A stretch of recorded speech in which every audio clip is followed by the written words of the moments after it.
Welcome back to Speaking Llama, a Survivor podcast. We are unfortunately here with the great Nina Twine, the fifth place of Australian Survivor, Heroes versus Villains. Nina, how are you doing after what has been a wild ride for you this season? I actually feel like a weight is off my shoulders because I'm just, as you would know, like waiting and waiting and like, oh my God, I'm dreading the day. But as it has come, I feel like I am in a way free from waiting for it. So I feel really, really good. Thank you. Yeah, that's great. Well, I was so happy to see you back out there after your med evac in your first season. One of the things that I'm interested to know about is on Blood versus Water, you rode in on a helicopter with your mom.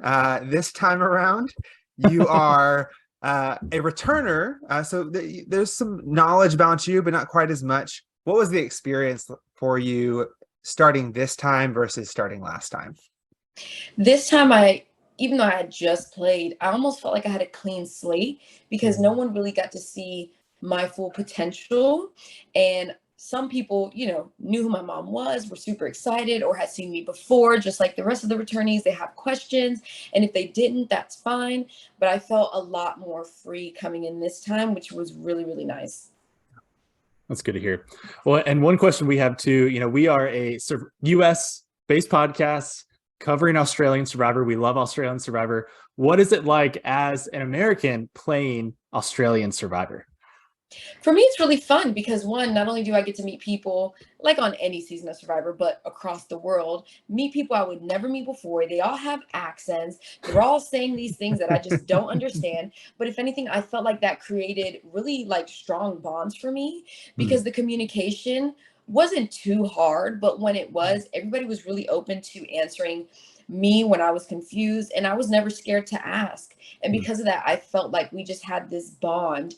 But yeah, it's exhilarating, especially considering I hadn't been able to go anywhere for quite a few years like the rest of us, to then be asked to do this like amazing experience across the world with brand new people, get to hug people and properly touch them, and like kind of immersing myself in that. So it honestly is amazing, and they're very, very kind people. As you can see, everybody's just kind of wanting to get to know each other, where I'm thinking I'm gonna be cutthroat, no, and I'm like, ooh, I might have to calm down a little bit because I think everybody's kind of like wanting to just be friends, at least at the beginning. Yeah, that's good. Well, real quick, do you have any new like slang terms or anything you can shed light to us, Australian language? Well, there's that was a stitch up. I've been snookered. They all kind of mean the same thing, like a situation just didn't go the way you thought it was going to go, or it was already kind of in a position where it was never going to go that way in the beginning. They call comforters doonas. And I'm like, where's the correlation? I don't get it. And then everybody knows the basics, like crisps are chips and chips are French fries. And I'm like, oh, where's my sweater? And they're like, sorry. And I'm like, my jumper. I'm sorry. Okay. Then any kind of sweatpants or track pants, but track pants to me are like those, typical exercise Adidas pants. Yeah, they have a lot that I enjoy learning about, but it always sounds so fun, like, oh, I've been snookered, and it's like that's actually kind of a bad thing, right? I love it. Thank you. Oh man, well, jumping kind of into some of the game aspects, right? On the Villains 2.0, so after that tribe swap, we see what looked like was going to be a blind side of Haley, and the non-elimination kind of popped up. We've heard from a couple of people that was involved. Are you confident Haley was going home at that point, or was that maybe just an illusion of what was going to happen? Yeah, so my perspective at that point in time, along with what I'm seeing on TV, which of course there could be conversations I had no clue about and it may have never happened. But even, having a few chats, it was gonna happen. I'm pretty sure it was gonna happen. It would have been epic. Unfortunate, for Haley, who I really didn't want to go home, but an opportunity is an opportunity, especially when it's not you. But yeah, my understanding is that it definitely would have happened. Yeah. Well, I think one of the things that we saw that was instrumental to that was you working with Liz. And I think some of us thought that her coming back at the merge there was going to be an opportunity for y'all to reconnect. What happened there from your perspective as to why maybe that didn't link back up for you all with Liz? Yeah, so one of the good thing is Liz and I always kind of had a relationship. Like even she's with the vigilantes, we're not talking as much. It could be suspicious, whatever the case.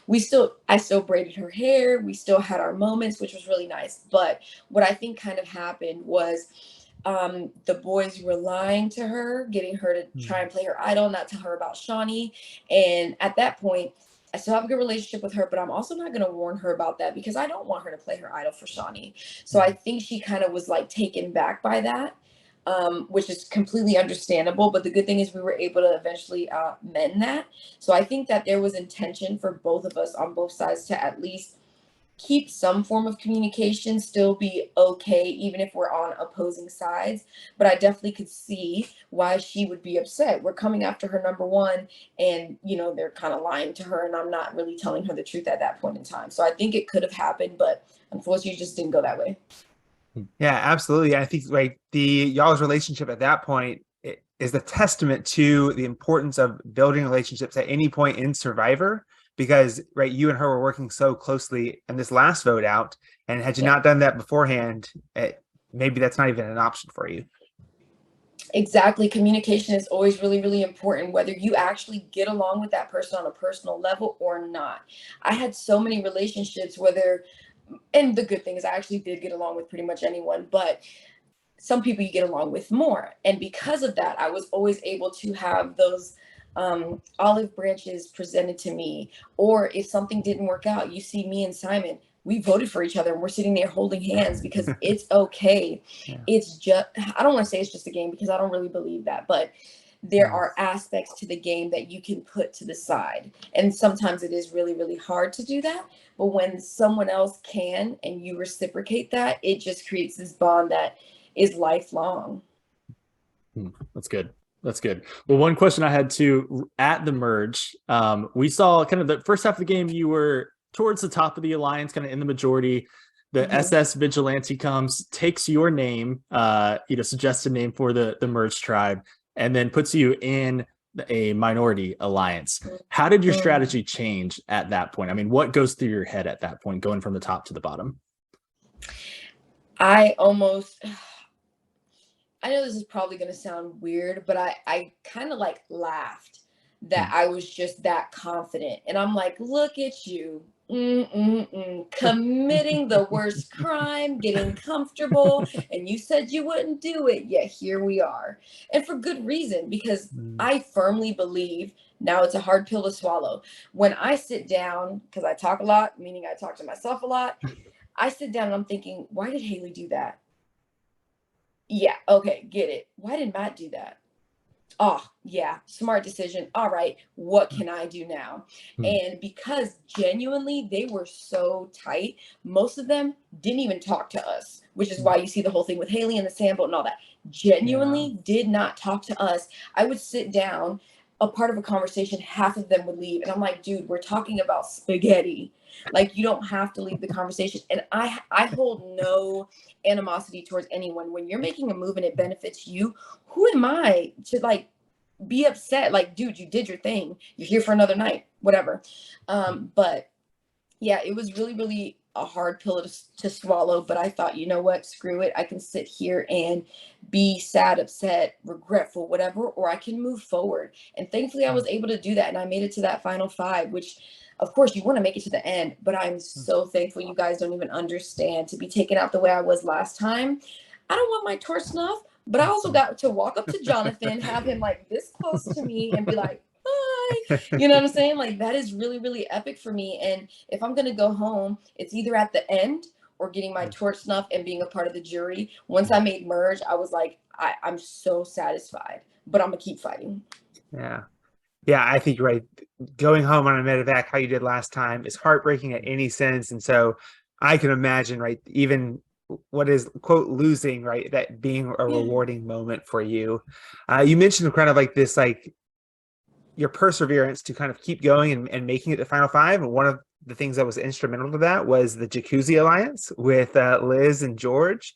At that point, right, it seemed like Haley and Simon were kind of working together. Could you elaborate a little bit more on what went into your thinking in regards to working with George and Liz versus maybe leaning closer into Haley and Simon? Yeah. So first the vote happens and you see me react like, oh, Sean, so sorry. Because instantly I was like, ha, Haley did it. Holy crap, this is epic. That's crazy. It wasn't me. Oh, this is great. I go to camp, I get bombarded, and I'm like, well, this is uncomfortable. The first thing I did, and thank God they showed, was pull Haley to the side. And I'm like, girl, and I mean, I was a little bit more frustrated, but I'm just like, I want to give credit where credit is due. I can't believe you did it. And her response at least 3 times was, what are you talking about? What are you talking about? I didn't do it. And I'm like, are you, hold on. And then I said, you said this the other day, you did this, you did that. The second the votes came out, I knew it was you. And she's like, no, it wasn't. And I was like, oh my God. Then she says what they show. Oh, well, is it okay if George thinks it's you? And I'm like, well, it's too late now. I didn't want an apology. I didn't want a sob story. What I wanted was for her to go, we can do something with this. But instead, and I told her this as well, instead what I felt was that she was insulting my intelligence. Like, you don't have to say sorry or do anything like that. But I'm coming to you saying, that was epic. You did a great job. Let's move forward. And instead you're like, you don't know what you're talking about. And I'm like, so I sit there, I think to myself, as you know, it's pitch black. What can I do? I can still lean towards her. She's really close with Simon, which I didn't realize was like getting that intense. Or I can out her, blindside her, and go with George. And my thought was, I go with Haley. She's super close to Simon. She's actually kind of close to Matt, and Matt has Jerry. That leaves, if the blind side, like let's say if George happened, that leaves myself and Liz. Liz has a little bit more in with them because she's a part of the vigilantes than me. Oh my God, I'm next. I go with George. We blindside Haley. I build rapport with him. Matt and Jerry are going to be, Matt and Simon are going to be confused because they're not going to know what's happening. I'm going to go to them and I'm going to tell them this happened, that happened. George didn't tell you. Jerry knew, Matt. Jerry didn't tell you. And I did that. And thankfully that gave me like 1 or 2 more days, but it's better than, if I, in my brain, the way I processed it, than the other way, and me being next and completely on the outs once again, while giving her what she wanted, where I said, you know what do I want? I want her gone. I'm going to make that happen. And that's how that kind of went. So that's great perspective to hear, even if it's right, because you kind of said this earlier, right? Even when you're confused about something, there's more going on behind the scenes that maybe you didn't realize was happening. So Haley was one of my favorites. I hated to see her go, but I also respected the move. Yeah, thank you. Yeah. Well, we saw, let's see, 2 episodes ago, you were in Survivor Isolation with Jerry. 2 questions. 1, was that as awkward as it looked? And then 2, did you really think he was going to flip on George at that point? Yeah. So awkward, yes, because I didn't really have a relationship with him. I had tried previously, but again, he had no need to talk to me at all. And it was just not as fun, unfortunately, because we just didn't get along outside. But it did give me the opportunity to vent to him, to ask him questions. Why do you think that? Why did you think that? But I also got a lot of information in return as to how some of the votes went. So in 2 parts, 1, I genuinely think I flipped him. I really did, or at least opened his mind way more, because you saw the little chat with Matt. That's true. I was right there. But I think he kind of shut that down when we were at tribal council. And unfortunately, Simon again brought up the pawn thing. You can physically see Jerry go like, and then he just went into full defense mode. And I verbally go like, he's not doing it. Oh my God. We were like this close. And I really, really feel like he was going to do it. I could be wrong, but we wouldn't really know. Right. 2 things. That was a very long 24 hours. And I'm talkative. Some people can talk a little bit more, which for my game is really good, which is why last night you see what I say, where I'm like, I learned his whole story. And I'm like, by the way, jury, just so you know, he literally told me he would sit at camp, watch everybody else scramble, and you can watch back on a lot of the stuff. He's at camp getting told what's going to happen, who to vote for. If something switched, he gets the update, and then he goes like this, and lays down. There's even a part where George is like, Jerry, like, get up. Like, can you get up right now and do this? And I'm like, if you're not going to flip, I'm going home anyways. I'm at least going to put you on the spot since you want to. And I'm upset at the moment. Of course I am. I'm upset. So he's talking about, oh, well, we all have parts in this. And yeah, you know what? Since Jerry was the one talking, let me go ahead and say my piece then. So if I'm going out fighting, thinking that it would kick somebody into gear, and it didn't, and that's okay. Everybody at that tribal council did what was best for their game and genuinely thought in that moment was best for their game. Mine just happened to be the wrong decision. Yeah. Well, I will say when you made the comment of like, oh, I probably shouldn't have said that. I was on my couch like, yes, you should have. I think everyone watching was excited you said it because it's what all the viewers are thinking. Yeah, and I mean, it's only but so long, but I said a lot more than that. And that's where that comment came from, because when I looked at the jury, obviously they can't interact with you, but you can also see when people are listening. They're like, Then I look at them and they're like, and I'm like, oh, because I'm thinking I'm coming from a fighting standpoint. I'm going to put them on blast. They're going to get scared and all this and that. Then I looked and I was like, did I just give like my final pitch and convince the jury to like vote for me? And then everybody's, and in all honesty, kind of think that's what I did, because if you ever see when I enter the jury, they're literally like, Nina, you were our last hope. You spoke so well. We love that you said it. Kind of wish you didn't, but we get why you did.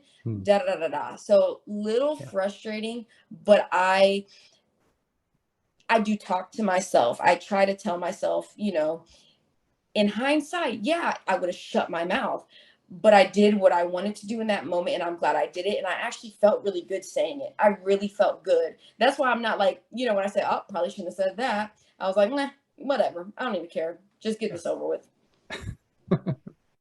That's great.